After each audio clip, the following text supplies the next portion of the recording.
अस्सलामु अलैकुम ګرانو کتونکو نن به موږ تاسو وړاندې میونیز تیارو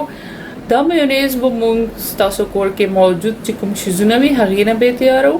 او دا به موږ اگې نه بغیر جوړو خو د دې چې کوم ذائقه وي هغه به بالکل بازار والا میونیز پشان وي نو بیا راځي چې موږ تاسو ته وښیو چې میونیز څنګه تیاریږي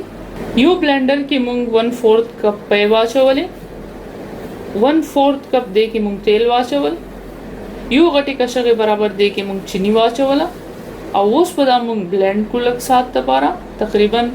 10 سکند لپاره اوس به مونږ دی کې لږ تیل نور واچو ځکه چې دا ټینګ شوی نه دی لږ تیل به مونږ دی کې اچو لږ سات پس اوس به دا مونږ بیا بلند کو اوس دا لږ ټینګ شول تاسو ته کته شي چې دا لږ ټینګ شول سپیچولا پورې دا لږ انخلی اوس بده کې موږ لږ نور تیل واچو بیا به بلند کو نو اوس تاسو ته کته شي چې دا زیات ټینګ شول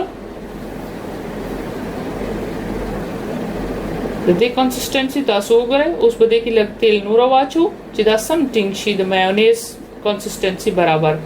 نو تاسو ته کته شي بلند کولو نه پس دا خټینګ شول او خمزدار میونیز تیار شول اوس په موږ د کې یو غټي کشغه برابر سرکه واچو او ورسره به یو دانا وګراوالو هغه به کې واچو تور مرچ پاوډر په پکې واچو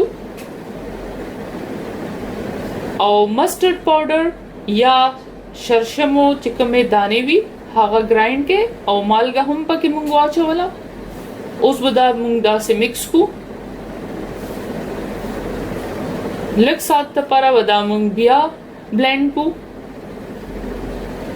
نو اوس تاسو کتلی شئ چې یو پرفیکټ میونیز موږ سره تیار دي نو اوس په دا موږ یو پیاله کې واچو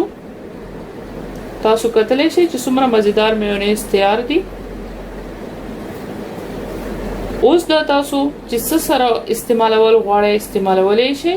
او چې کله هم تاسو میونیز پکاروي نو په دې طریقه باندې کور کې لږ غونټه جوړوي زیات نه چې څومره تاسو ضرورت وي همره تیاروي ځکه چې فرج کې چې دا مونږ کې دوه بیا هم د دې لایف دومره زیات نه وي او دا بیا خراب شي ځکه چې دا په نه تیاریږي نو په دې وجه لږ جوړوي چې څومره تاسو ضرورت وي نو که ویډیو تاسو خوښ شوی بیا دې له یو لایک ورکړئ زموږ چینل سبسکرایب کړئ او خپل ملګرو سره شیر کړئ ویډیو کتلو لپاره تاسو ډیر مننه خپل ډیر خیال ساتئ الله په امان السلام علیکم